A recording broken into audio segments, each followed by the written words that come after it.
This exhibition is a two-person show with the works of Inaam Zafar and Laila Majid.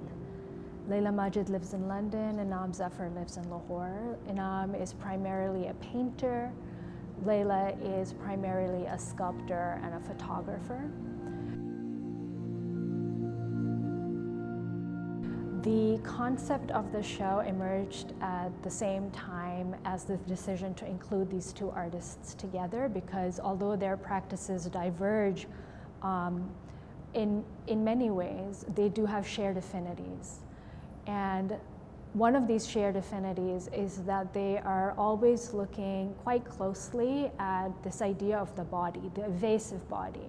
Not the body in its presence, but rather the body in its absence. So I'm quite specific about the materials I work with because they evoke different feelings and they're used for different purposes. So for the blinds work, which is behind me, I use latex, and I did the same for the umbrella on the floor. And it's a material that I really like using because it has a very strong relationship to the body, and it feels like a second skin almost. So that relationship to the body is kind of unbreakable. So I kind of use it to change objects or stretch over structures because I feel like it gives different objects like a renewed sense of function or a different meaning than what they would have originally had. There are colors in the show that reference a bodily hue. There are materials in this exhibition that would otherwise be used to contain the body. There are forms depicted in the paintings that look like silhouettes or profiles. So this idea of the body kept coming back to me again and again, and I saw that these two artists have this, this kind of like shared affinity, this vision.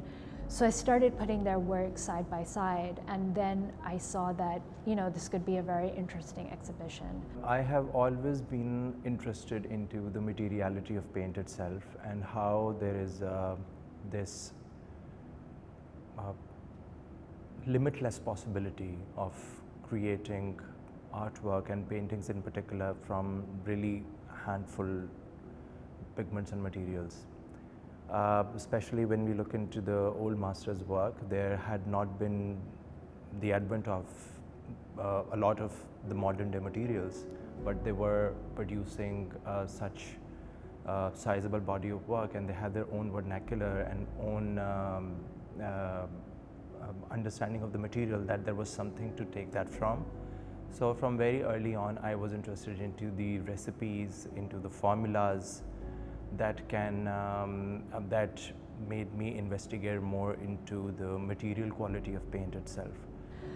The title, the body, in the title refers to this evasive body, but the quotidian part is that while these artists do look at the body, they also look at daily life, at ritual, at custom, at interior spaces, at moments of pause and reflection in our day-to-day.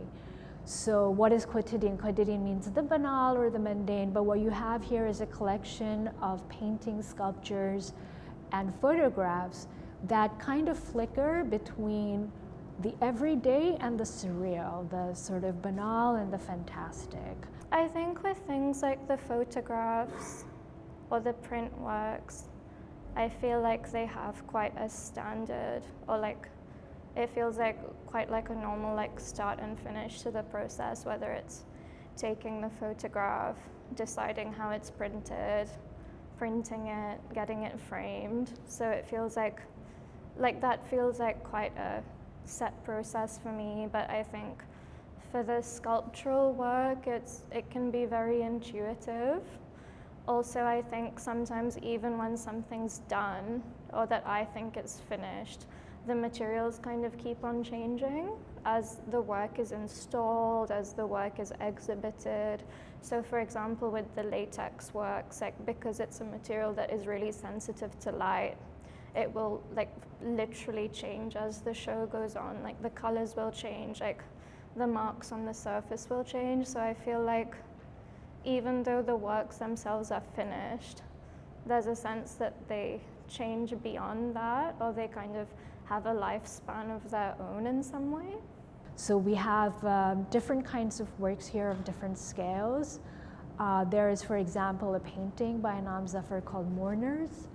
In this painting, you have the duplicated image of a swan planter from where the plants are growing.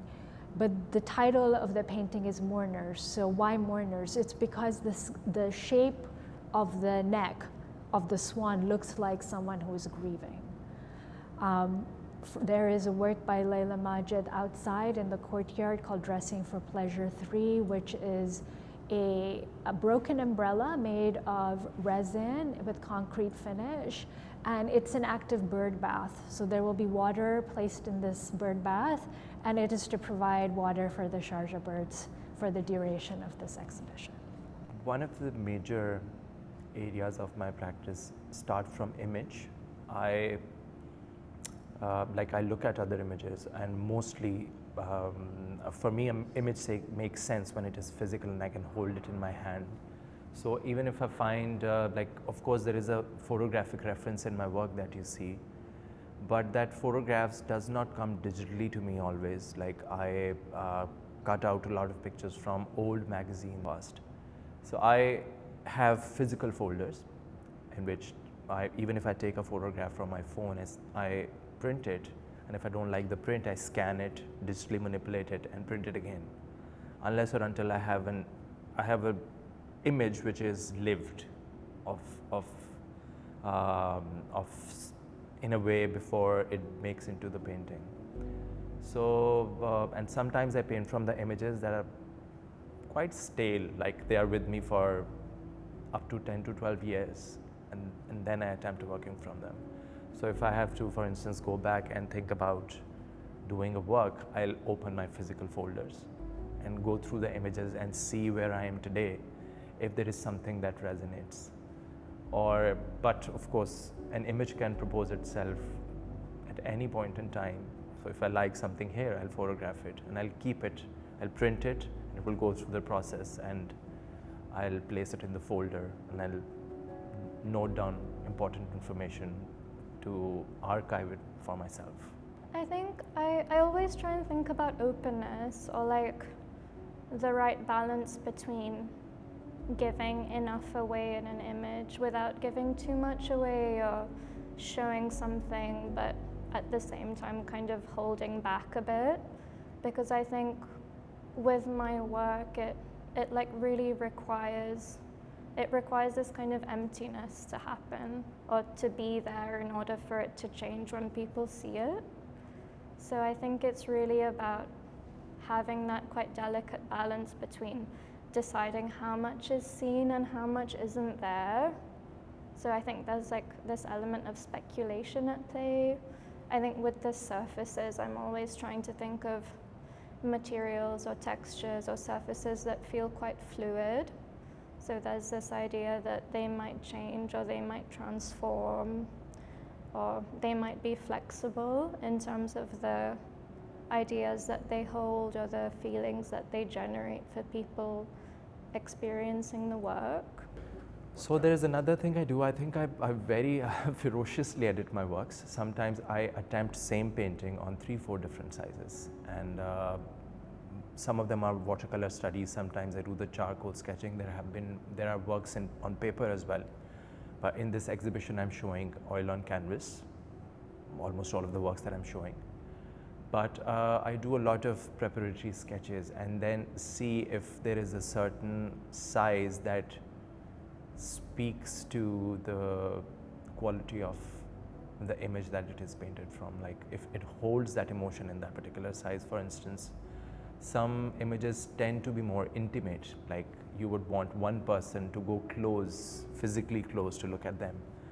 But there are certain works which might work differently, like you would collectively see them. So I factor in all of these small bits and try that an image form a pulse and it's doing something in that size or not. Sometimes it doesn't work, so I discard and try again. So this is what basically the process looks like. I would like people to come in and have time to pause and reflect on their own corporeality, but also their own quiet moments in their everyday. The moments that they look out the window, the moments that the sun kind of hits a shape and something else emerges, something that looks familiar and unfamiliar. I would like them to find all of that in this work.